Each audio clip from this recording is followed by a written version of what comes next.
வணக்கம் மாணவ செல்வங்களே, உங்களை இந்த தொலைக்காட்சி வழியாக சந்திப்பதில் பெருமகிழ்ச்சி அடைகிறேன். உங்களுக்கெல்லாம் கதைன்னா ரொம்ப பிடிக்கும் தானே? பாட்டி சொன்னா, அம்மா சொன்னா கதை கேட்பீங்க தானே? இப்போ நான் சொல்றேன், அந்த கதையை கேளுங்க. ஒரு பாலைவனம் இருந்தது. பாலைவனம்னா என்னன்னு தெரியுமா உங்களுக்கு? மணல் நிறைந்து காணப்படும். காற்றுல அடித்து அடித்து மணல் குன்றுகள் ஏற்படும். அந்த பக்கமா ஒரு காற்று வந்தது. இந்த மணல் குன்றை பார்த்தது. மணல் குன்று கேட்டது, காற்று அண்ணா, காற்று அண்ணா, நல்லா இருக்கீங்களா என்று கேட்டது. உடனே காற்று, மணல் குன்றே, நான் நன்றாக இருக்கிறேன், நீ எப்படி இருக்கிறாய் என்று மணல் குன்றை பார்த்து கேட்டது. நான் நல்லா இருக்கேன்னா, நாம் இருவரும் இனிமேல் நண்பர்களாக இருப்போம் என்று ஒப்பந்தம் செய்து கொண்டது. தினமும் காற்று வரும், மணல் குன்றுடன் பேசும், சென்றுவிடும். அதே போல ஒரு நாள் காற்று வந்தது.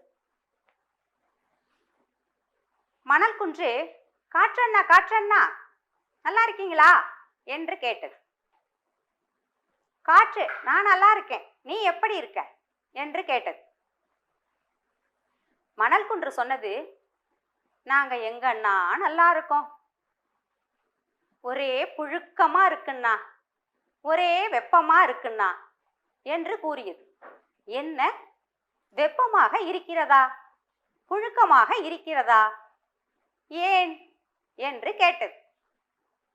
மழையே பெய்யவில்லை அண்ணா, அதனால் ஒரே வெப்பமாக இருக்கிறது என்று கூறியது. அப்படியா, நான் சென்று மழை மேகத்தை அழைத்து வரவா என காற்று கேட்டது. சரிண்ணா, சரிண்ணா, அழைத்து வாங்கண்ணா என்று கூறியது மணல் குன்று. காற்று சென்று மழை மேகத்தை கொண்டு வந்தது. மணல் குன்றின் மீது மழை பலபலவென்று பொழிந்தது. இப்பொழுதுதான் குளிர்ச்சியாக இருக்கிறது அண்ணா, மிகவும் நன்றி அண்ணா என்று கூறியது. மழை எதை கொண்டு வந்தது? நீரை கொண்டு வந்தது. நாம் 2ஆம் வகுப்பில் தற்பொழுது பார்க்க இருக்கும் பாடப்பகுதி நீர். பார்ப்போமா? நீர் பற்றிய ஒரு பாடல் பார்ப்போமா? சடசடவென மழை துளி படபடவென பெய்தது, சடசடவென மழை துளி படபடவென பெய்தது, பெருகி வந்த நீரெல்லாம் பூமியை தான் நனைக்குதே, பெருகி வந்த நீரெல்லாம் பூமியை தான் நனைக்குதே, நனைந்த பூமி உற்சாகமாய் நீரை எல்லாம் உறிஞ்சுதே, நனைந்த பூமி உற்சாகமாய் நீரை எல்லாம் உறிஞ்சுதே, உறிஞ்ச நீரை தேக்கி வைத்து உயிர்களுக்கு கொடுக்குதே, உறிஞ்ச நீரை தேக்கி வைத்து உயிர்களுக்கு கொடுக்குதே, நிலத்து நீரை சூரியனும் உறிஞ்சி எடுத்து செல்லுதே, நிலத்து நீரை சூரியனும் உறிஞ்சி எடுத்து செல்லுதே, மாறி மீண்டும் பெய்யுதே, நம்மை மகிழ்வாய் வைக்குதே, சென்ற நீரை மழை மேகமும் மாறி மீண்டும் பெய்யுதே, நம்மை மகிழ வைக்குதே. நீர் பற்றிய பாடலை கேட்டோம். தற்பொழுது படம் ஒன்று காட்டப்படுகிறது. அந்த படத்தை நீங்கள் நன்றாக உற்று கவனியுங்கள். என்ன பார்க்கிறீர்கள்? மேகமானது மழையை பொழிகிறது. அந்த மழையானது பூமியால் உறிஞ்சப்படுகிறது. பார்க்கிறீர்களா? நிலத்தில் உள்ள நீரானது மீண்டும் ஆவியாகி மேலே செல்கிறது. பாருங்க, கீழ் நோக்கி அம்புக்குறி போட்டிருக்கிறது, பூமி உறிஞ்சுது. மேல் நோக்கி அம்புக்குறி போட்டிருக்கிறது, சூரிய வெப்பத்தால் ஆவியாகிறது. மீண்டும் அது என்ன செய்யும்? மேகத்தில் குளிர்ந்த நீர்த்திவளைகளாக படிந்து மீண்டும் மழையை தருகிறது. இது தொடர்ந்து இந்த செயலானது நடைபெற்று கொண்டே இருக்கிறது. இப்படியாக நமக்கு மழையானது பெய்து கொண்டு இருக்கிறது. படத்தை பாருங்கள். அந்த ரொட்டேஷன் உங்களுக்கு தெரியுதா? அப்ப மழையே நீரின் ஆதாரம். இப்ப நம்ம இதை ஒரு எளிய சோதனை மூலம் இந்த மழையானது எவ்வாறு பொழிகிறது என்பதை நான் உங்களுக்கு செய்து காட்டப் போகிறேன். பார்ப்போமா? மழை பொழிவு பற்றி ஒரு படம் பார்த்தீங்க. இப்போ நேரடியாகவே அதை எப்படி செயல்பாட்டை நான் செய்து காட்டுறேன், அதை நீங்கள் பாருங்க. இப்போ அதுக்கு முன்னாடி ஒரு உதாரணம் சொல்லிடுறேன். அம்மா என்ன செய்வாங்க, அடுப்பில் சாதம் வைப்பாங்க. சாதம் வைக்கிறப்ப என்ன செய்வாங்க, அடுப்பை கீழே எரிப்பாங்க, மேலே தண்ணி கொதிச்சுக்கிட்டு இருக்கும். நீங்கள்லாம் பார்த்துருக்கீங்களா இல்லையா? அப்போ என்ன செய்யும், தலதலன்னு கொதிக்கிறப்ப ஆவியானது என்ன செஞ்சுட்டு இருக்கும், போய்கிட்டே இருக்கும் மேலே. அப்போ ஒரு மூடியை வச்சுட்டாங்கன்னு வச்சுக்கோங்களேன். அந்த மூடியை நீங்கள் அம்மாவை இழுத்து காட்ட சொல்லுங்க, அதுலேருந்து என்ன சொட்டும்? சக்தி, நீ சொல்லு பார்ப்போம். ஓ, தண்ணீர் சொட்டுமா? Very good. அந்த மாதிரி தான் இந்த மழை பொழிவும் நம்மளுக்கு கிடைக்குது. அதை இப்போ நான் என்னன்னு இதுலையும் செய்து காட்டுறேன், நீங்கள் பாருங்க. இப்போ இதில் நான் சூடான வெந்நீர் வச்சுருக்கேன். இது என்ன பண்ணப்பட்டது? அடுப்பில் வச்சு காய்ச்சப்பட்ட வெந்நீர். அந்த காய்ச்சப்பட்ட வெந்நீரை ஓப்பன் பண்ணுறேன். ஆவியாதல் வரும் பாருங்க. பாருங்க, ஆவி போகுதா? இப்போ இதை நான் மூடிடுறேன். மூடிட்டு கொஞ்சம் நேரம் கழிச்சு நான் அதை எடுக்கிறேன். பாருங்க, அதுலேருந்து என்ன சொட்டுது? தண்ணி சொட்டுது. இந்த தண்ணி எங்கேருந்து வந்தது? இந்த ஆவியாதல் போய் இந்த மூடியில படிஞ்சு இந்த தண்ணியானது இப்போ நம்மளுக்கு கிடைச்சிச்சா? இதே போலதான் நீர்நிலைகள்ல தங்கி இருக்கிற தண்ணியானது சூரியனோட வெப்பத்தால வெப்பப்படுத்தப்பட்டு இதே போல ஆவியாகி மேகம், இதை மேகமா நீங்க நினைச்சுக்கோங்க, மேகத்துல போய் நீர் திவடைகளா படிஞ்சு அது என்ன செய்யுது, குளிர்ச்சி அடையும் போது மீண்டும் மழை பொழிவாக நமக்கு கிடைக்கிறது. இதை நீங்க அம்மா சாதம் செய்யறப்ப நீங்க அதை நோட் பண்ணி தெரிஞ்சுக்கிட்டீங்கன்னா உங்களுக்கு என்னைக்குமே அது மழை எப்படி கிடைக்குது அப்படிங்கிறது நமக்கு மறக்காது. வெப்பப்படுத்துறோம், உள்ள தண்ணி இருக்கு, அந்த தண்ணியானது ஆவியாவது மேகத்துல போய் படியுது, படிஞ்ச பிறகு அது குளிர்ந்த பிறகு நீர்த்திவளைகளாக நமக்கு கிடைக்கிறது. இதே ப்ராசஸ் தான் குளம், குட்டை, ஆறு, ஏரி போன்ற நீர்நிலைகளில் உள்ள நீரானது சூரிய வெப்பத்தால் ஆவியாகி மேகத்தில் நீர்த்திவளைகளாக படிந்து குளிரும் போது நமக்கு மழையாக கிடைக்கிறது. இப்ப மழை எப்படி கிடைக்குது அப்படின்னு நீங்க தெரிஞ்சுக்கிட்டீங்க. அந்த பெய்கின்ற மழை நீரை நாம் என்ன செய்ய வேண்டும்? ஒவ்வொரு வீடுகளிலும், நீங்க சொல்றீங்களா? சொல்லுங்க, என்ன செய்ய வேண்டும்? ஓ, மழைநீர் தொட்டி அமைக்க வேண்டும். Very good. ஒவ்வொரு வீட்டிலும் மழை நீரை வீணாக்காமல் நம்ம பூமிக்குள் நேரடியாக செல்லுமாறு அமைப்பை ஏற்படுத்தி வைக்க வேண்டும். ஒவ்வொரு மழைத்துளி நமக்கு உயிர்த்துளி, மழைத்துளி உயிர்த்துளி. அப்ப விண்ணின் மழைத்துளி, மண்ணின் உயிர்த்துளி. நாம் அப்ப என்ன செய்ய வேண்டும்? மழை நீரை சேமிக்க வேண்டும். மழை நீரை சேமித்தால்தான் நிலத்தடி நீர் உயரும். நிலத்தடி நீர் உயர்ந்தால் கோடை காலத்தில் தண்ணீர் பற்றாக்குறை ஏற்படாது. நல்லா புரிஞ்சுக்கிட்டீங்களா? Very good. மழையே நீரின் ஆதாரம். அடுத்ததாக பனிக்கட்டி பாறை. என்ன பனிக்கட்டி பாறை? இப்போ ஒரு படம் போட்டிருக்கோம் பாருங்க. அந்த படத்துல பனிப்பாறைகள் இருக்கு இல்லையா? ஆமா. அந்த பனிப்பாறை என்ன செய்யும்? நகரும். ஐஸ் சாப்பிடுவீங்க தானே? ஐஸை வாங்கி நீ ஒரு தட்டில் வச்சு பாரு, அது என்ன செய்யும்? கொஞ்சம் நேரம் கழிச்சு அப்படியே கொஞ்சம் மெதுவாக நகரும். இதே போலவே பனிப்பாறை நகரும். இது எதுக்காக சொல்றேன்? பனிப்பாறைகளில் இருந்து நீர் எப்படி நமக்கு கிடைக்கிறது என்பதை குறிப்பதற்காக சொல்கிறேன். பனிப்பாறை என்ன செய்யுது? நீர் உருகுது. பனிக்கட்டிகளில் இருந்து நீர் உருகுது. அந்த நீரானது என்ன செய்யும்? துளி துளி நீராக சேர்ந்து ஓடைகளில் ஓடி வருகிறது. ஓடைகளில் ஓடி வந்து அருவிகள் வழியாக வெளியே கொட்டுகிறது. ஓடை நீ பார்த்திருக்க வாய்ப்பில்லை, ஆனால் அருவி பார்த்திருப்பாய். எந்த அருவிக்கு சென்றிருக்கிறாய்? குற்றால அருவி. Very good. குற்றால அருவியில போய் என்ன செஞ்சிருக்கீங்க? குளிச்சிருக்கீங்க. எங்கேருந்து தண்ணி கொட்டுது? மலையில் இருந்து தண்ணீர் கொட்டுகிறது. அப்ப அந்த தண்ணீர் எங்கே வந்தது? இது போன்ற பனிப்பாறைகள் உருகி அந்த நீரானது ஓடைகள் வழியாக வந்து இது போன்ற அருவிகளில் நீராக கொட்டுகிறது. அந்த நீரானது என்ன செய்கிறது? ஆறுகள் வழியாக ஓடி வருகிறது. அருவியிலிருந்து கொட்டுகின்ற நீரானது ஆறுகள் வழியாக ஓடி வருகிறது. ஆறுகள் வழியாக ஓடி வந்த நீர் என்னவாகிறது? நீங்க சொல்லுங்க. Very good. விவசாயத்திற்கு பயன்படுகிறது. காடுகள், நகரங்கள், கிராமங்கள் அனைத்தின் வழியாக ஆறானது சென்று விவசாயத்திற்கு பயன்படுகிறது. தண்ணீரை விவசாயத்திற்கு மட்டும்தான் நாம் பயன்படுத்துகிறோமா? இல்லை. குடிப்பதற்கு பயன்படுத்துகிறோம், குளிப்பதற்கு பயன்படுத்துகிறோம், தூய்மைப்படுத்த பயன்படுத்துகிறோம் என அனைத்து விதங்களிலும் நீரானது நமக்கு பயன்படுகிறது. மழை பொழிகிறது, நிலமானது நீரை உறிஞ்சுகிறது, நிலத்தடி நீரானது உயருகிறது. அப்ப நிலத்தடி நீரை நாம் உயர்த்த வேண்டுமென்றால் அனைவரும் மழை நீர் சேகரிப்பு செய்ய வேண்டும். விசும்புன்னா மழை. அந்த மழை ஒரு துளி பூமியில விழாவிட்டாலும் பசும்புல்லை நாம் காண்பது அரிதாகிவிடும்.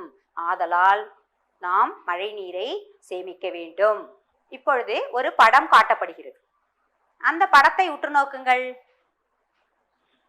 மீண்டும் அதே ப்ராசஸ் தான். மழை பொழியுது, நிலமானது என்ன செய்கிறது? உறிஞ்சுகிறது. நிலம் உறிஞ்சிய நீரை நாம் வெளியே எடுத்து பயன்படுத்த வேண்டும். எப்படி வெளியே எடுத்து பயன்படுத்துவது? உங்கள் வீடுகளுக்கு வரும் நீரானது எப்படி வருகிறது என்று நீங்கள் கூறுங்கள் பார்க்கலாம். குழாய்களில் வருகிறது. அந்த குழாய்களில் வரும் நீரை எப்படி வெளியே எடுப்பார்கள்? அந்த படத்தை பாருங்கள். கிணறு ஒன்று தெரிகிறதா? இரண்டாம் படம் ஆழ்துளை கிணறு தெரிகிறதா? மூன்றாவது படம் கைப்பம்பு. கிணற்றிலிருந்து நீரை வெளியே எடுக்கின்றோம். எப்படி? கிணறு பார்த்திருக்கீங்களா? பார்த்திருக்கீங்க. என்ன செய்வாங்க? தண்ணீரை இறைப்பார்கள், வாளியை கொண்டு இறைப்பார்கள். Very good. மின் மோட்டார் பயன்படுத்தியும் நீரை நாம் வெளியில் எடுக்கலாம் கிணற்றிலிருந்து. சரியா? ஆழ்துளை கிணறு. ஆழ்துளை கிணறு அமைத்து ஆழமாக துளையிட்டு குழாயை அமைத்து நீரை வெளியில் எடுத்தலே ஆழ்துளை கிணறு. ஆழ்துளை கிணறு அமைத்து அதையும் மின் மோட்டார் மூலமே நாம் வெளியில் எடுத்து பயன்படுத்துகிறோம். அடுத்ததாக கைப்பம்பு. கைப்பம்பு இருக்கிறதா உங்கள் தெருவில்? இருக்கிறது. என்ன செய்வீர்கள்? கையால் அடிக்க வேண்டும். கையால் நாம் அடிக்கும் பொழுது நீரானது வெளியே வருகிறது. இவ்வாறாக நாம் நிலத்தடி நீரை வெளியே எடுத்து பயன்படுத்துகிறோம். படம் ஒன்று காட்டப்படுகிறது பாருங்கள். ஆற்றிலிருந்து வீடு வரை. ஆற்றுக்கு போயிருக்கீங்களா? போயிருக்கீங்க. அங்க என்ன ஓடும்? தண்ணீர் ஓடும். நம்ம குளிப்பதற்கோ துணி துவைப்பதற்கோ ஆற்று நீரை பயன்படுத்துகிறோம். அந்த ஆற்றில் ஆழ்துளை கிணறு அமைப்பார்கள். அந்த ஆழ்துளை கிணற்றிலிருந்து நீரை மேல்நிலை நீர்த்தேக்க தொட்டிக்கு குழாய்கள் மூலம் ஏற்றுவார்கள். அந்த ஏற்றிய நீரானது வீடுகளில் உள்ள கீழ்நிலை நீர்த்தேக்க தொட்டிக்கு வரும். கீழ்நிலை நீர்த்தேக்க தொட்டியிலிருந்து குழாய்கள் மூலம் வீட்டு நீர்த்தேக்க தொட்டிக்கு ஏற்றப்படுகிறது. நீர்த்தேக்க தொட்டிக்கு ஏற்றப்பட்ட நீரானது குழாய்கள் மூலம் வீட்டில் உள்ள நம் பயன்பாட்டிற்கு தண்ணீரை எடுத்துக்கொள்கிறோம். பாருங்க, ஃபர்ஸ்ட் என்ன? ஆறு, ஏரி, குளம் போன்ற நீர்நிலைகளில் ஆழ்துளை கிணறு அமைத்தல். அடுத்ததாக மேல்நிலை நீர்த்தேக்க தொட்டிக்கு ஏற்றுதல். மூன்றாவதாக வீடுகளில் இருக்கும் கீழ்நிலை நீர்த்தேக்க தொட்டிக்கு வருகிறது. நான்காவதாக வீட்டில் நாம் அமைத்துள்ள நீர்த்தேக்க தொட்டிக்கு தண்ணீரானது ஏறுகிறது. அடுத்தது குழாய்களில் வருகிறது. இவ்வாறாக ஆற்றிலிருந்து வீடு வரை நாம் தண்ணீரை கொண்டு வருகிறோம். தண்ணீர் சிக்கனம், தேவை இக்கணம். நம்ம இது மாதிரி பூமியிலிருந்து வெளியில் எடுத்த நீரை எப்படி சிக்கனமாக பயன்படுத்துவது? குழாய்களை திறந்து விட்டு கொண்டே குளித்தல் கூடாது. பாத்திரங்களில் பிடித்து வைத்து குளிக்க வேண்டும். நாம் தெருவில் சென்று கொண்டிருக்கிறோம், ஒரு குழாய் திறந்து உள்ளது, என்ன செய்வீர்கள்? சொல்லுங்கள் பார்ப்போம். Very good. உடனே நம்ம என்ன செய்யணும்? போய் அந்த குழாயை நிறுத்திட்டு வரணும். எங்கேயாவது உடைப்பு எடுத்துக்கிடுச்சு, அப்போ நம்ம என்ன செய்யணும்? நகராட்சி நிர்வாகத்துக்கோ பஞ்சாயத்து நிர்வாகத்துக்கோ நாம் போன்று தண்ணீரானது உடைத்து செல்கிறது, உடனே சரி செய்யுங்கள் என்று நாம் அவர்களுக்கு சொல்ல வேண்டும். தண்ணீரை சேமிக்காவிட்டால் என்ன ஏற்படும்? கோடை காலங்களில் தண்ணீர் பற்றாக்குறை ஏற்படும். இப்போ இந்த நீர் பாடத்துல நம்ம என்னென்னலாம் பார்த்தோம்? மழை பொழிவு எப்படி ஏற்படுகிறது, அந்த மழை பொழிவு எங்கெங்கெல்லாம் தங்குகிறது? ஆறு, குளம், ஏரி, கடல், இந்த 4 நீர்நிலைகளில் தங்குகிறது, பூமியால் உறிஞ்சப்படுகிறது. ஆறும் ஏரி கடல் குளம் 4 பார்த்தோம்.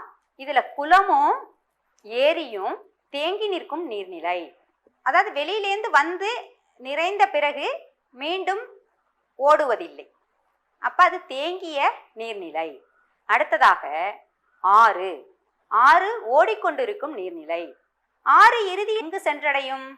கடலில் சென்று கலக்கும்.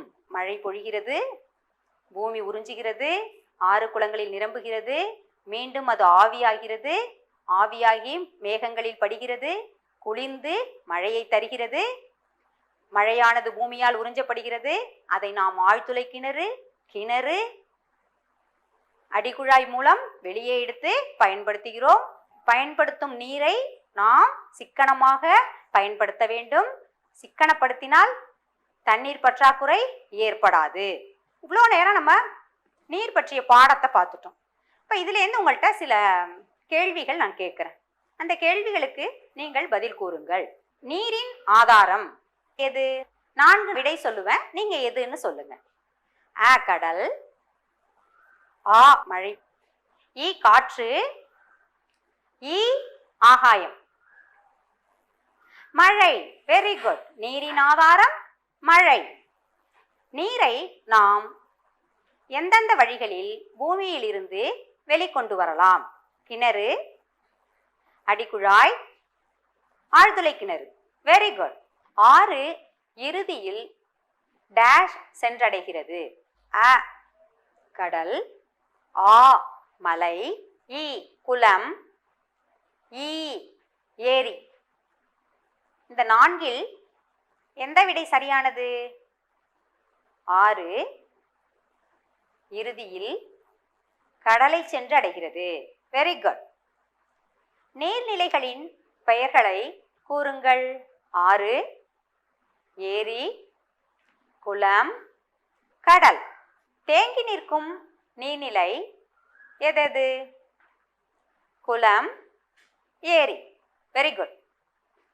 ஓடிக்கொண்டிருக்கும் நீர்நிலை எது? ஆறு, ஓடை. Very good. நீர்நிலை மாசுபடுதல். இப்போ நம்ம நீரை பற்றி தான் பாடம் பார்த்துட்டு இருக்கோம். அந்த நீரானது எப்படியெல்லாம் மாசுபடுகிறது அப்படிங்கிறத பார்ப்போம். இப்போ நீரில் நம்ம என்னென்னலாம் செய்கிறோம்? நீர்நிலைகளில்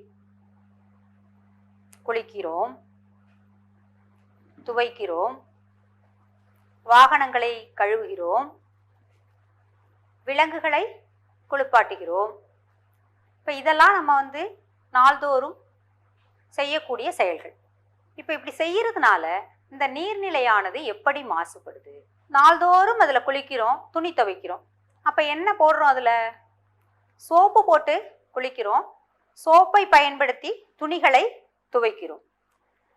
அப்போ சோப்பு நீரானது அந்த தண்ணீரில் என்ன செய்யும்? கலக்கும். கலக்கும்போது நல்ல தண்ணீர் சோப்பு கலந்து மாசடைந்த நீராக மாறுகிறது. அப்போ மாசடைந்த நீராக மாறாமல் என்ன செய்ய வேண்டும்? வாகனங்களையும் கழுவுறோம். வாகனங்களை கழுவும் போது அதில் எண்ணெய் பசைகள்லாம் இருக்கும். அந்த எண்ணெய் பசைகள்லாம் நீரில் கலக்க ஏதுவாகிறது. விலங்குகளை குளிப்பாட்டும் போது அது கழிவுகளை நீரில் இட வாய்ப்பு உண்டு. அப்போ இது போலெல்லாம் அந்த மாசு ஏற்படாமல் நீரை நாம் பாதுகாக்க வேண்டும்.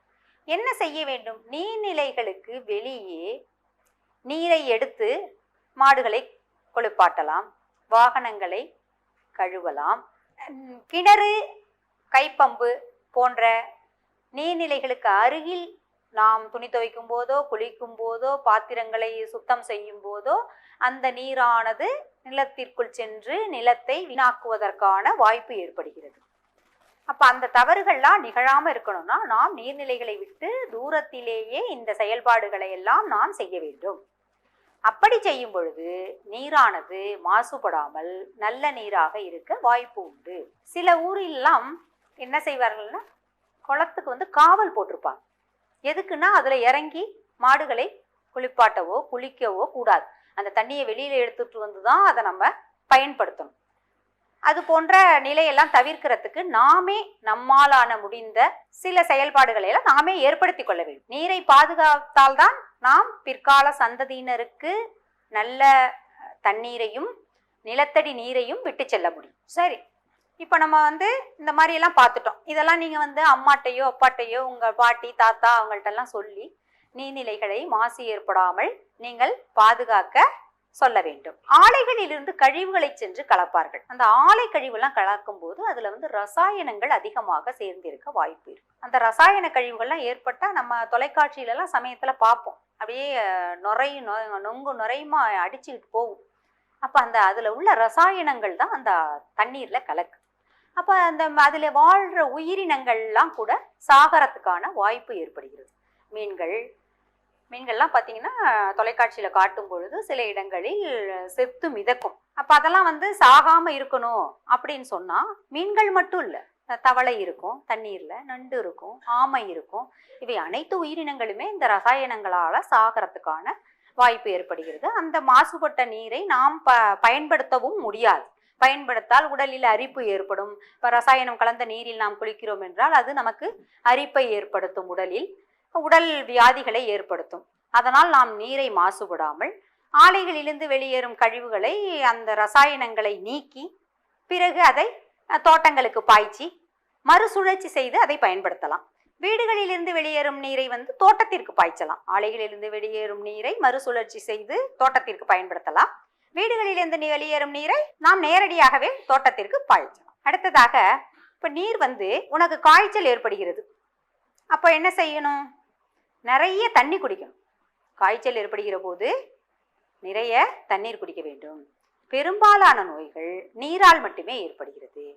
என்ன நீரால் ஏற்படுகிறது? மலேரியா, டெங்கு காய்ச்சல், இதெல்லாம் நீரால் வர்ற நோய். காலரா, இதெல்லாம் நீரால் வர்ற நோய். எப்படி நீரால் பரவுகிறது? இப்போ நம்ம வீடுகளில் தொட்டியில தண்ணியை வச்சிருக்கோம். அப்போ அதில் என்ன செய்யும்? இந்த நல்ல தண்ணீர்ல தான் கொசு காலை நேரம் முட்டையிட்டுட்டு போகும். அப்ப நம்ம நீர்நிலைகளை, வீட்டில் பயன்படுத்தப்படும் நீர் தொட்டிகளை நாம் ஒரு 2 நாட்களுக்கு ஒரு முறையோ 3 நாட்களுக்கு ஒரு முறையோ சுத்தம் செய்து வைத்துக் கொள்ள வேண்டும். தொட்டியை நன்கு மூடி வைக்க வேண்டும். கொசுக்கள் இருக்கின்றனவா என்று அப்பப்போ நம்ம என்ன செஞ்சுக்கணும்னா அதை சோதனை செஞ்சுக்கிட்டே இருக்கணும். நம்ம மருந்து பொருட்களை தூவி அந்த கொசு முட்டையிடாமல் நாம் பாதுகாக்கலாம். மூடி வச்சிருந்தாலே பெரும்பாலான நோயை நாம் தவிர்க்கலாம். நீ தண்ணீர் குடிக்கிறாய், அந்த தண்ணியை அப்படியே குடிக்க கூடாது. நல்லா காய்ச்சி நல்ல துணி கொண்டு வடிகட்டி நாள்தோறும் பருக வேண்டும். காய்ச்சல் ஏற்படும் போது நிறைய தண்ணீர் குடிக்க வேண்டும். ஏன்னா உன்னுடைய உடலில் இருந்து நீர்ச்சத்து குறைபாடு ஏற்படும்.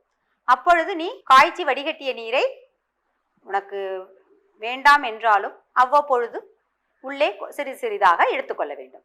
அதை நீ பழச்சாறாகவும் எடுத்துக்கொள்ளலாம், நீராகவும் எடுத்துக்கொள்ளலாம். அந்த மழை பொழியிற நீரை நேரடியா நம்ம பூமிக்குள்ள அனுப்பணும். அப்படி உள்ள உரியாம இருக்கிறதுக்கு நாம் மனிதர்களாகிய நாம் தான் காரணம். என்ன செய்கிறோம்? நெகிழியை பயன்படுத்துகிறோம். பாருங்க, நெகிழி என்னது? இது போன்ற பாலித்தீன் பைகள் தான் நெகிழி. பாலித்தீன் பைகள்.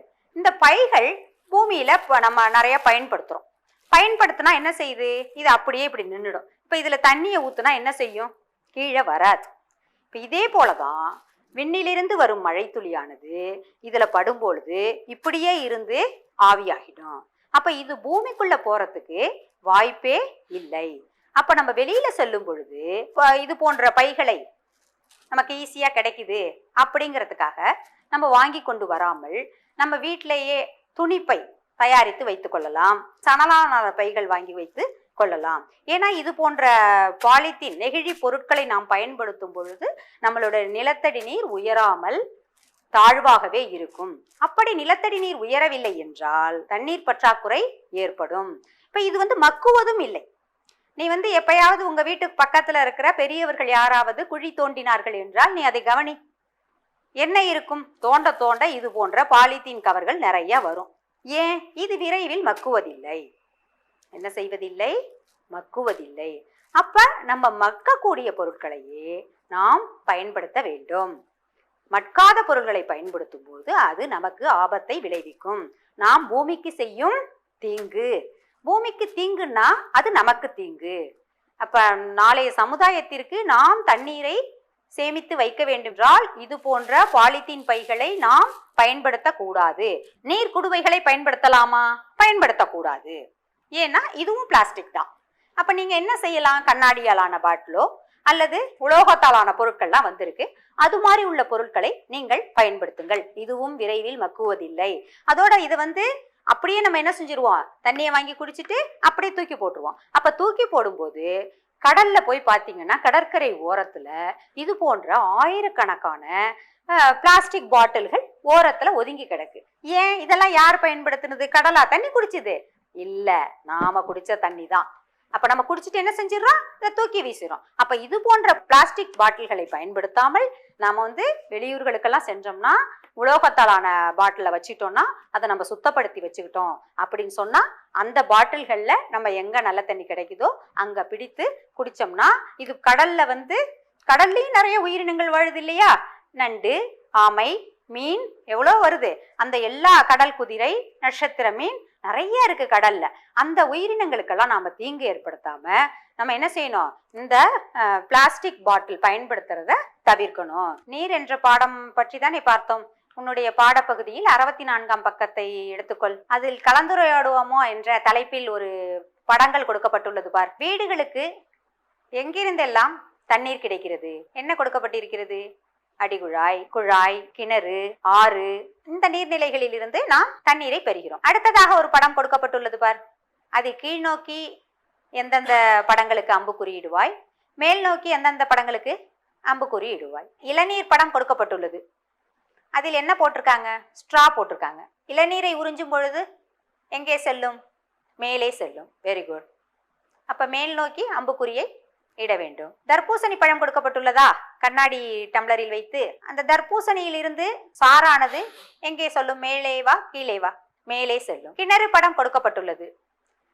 கிணற்றில் வாளி தொங்குகிறது. அப்ப இறைக்கும் போது நீர் எங்கே வரும்? நீர் வெளியே வரும். ஆழ்துளை கிணறு கொடுத்திருக்காங்க இல்லையா? அதுல இருந்து தண்ணீர் எங்கு நோக்கி வரும்? மேல் நோக்கி எடுக்கப்படுகிறது. அப்ப மேல் நோக்கி அம்புக்குறி இட வேண்டும். அருவியில் தண்ணீர் எங்கே கொட்டுகிறது? கீழ் நோக்கி கொட்டுகிறது. அப்ப கீழ் நோக்கி அம்புக்குறி இட வேண்டும். நன்றி.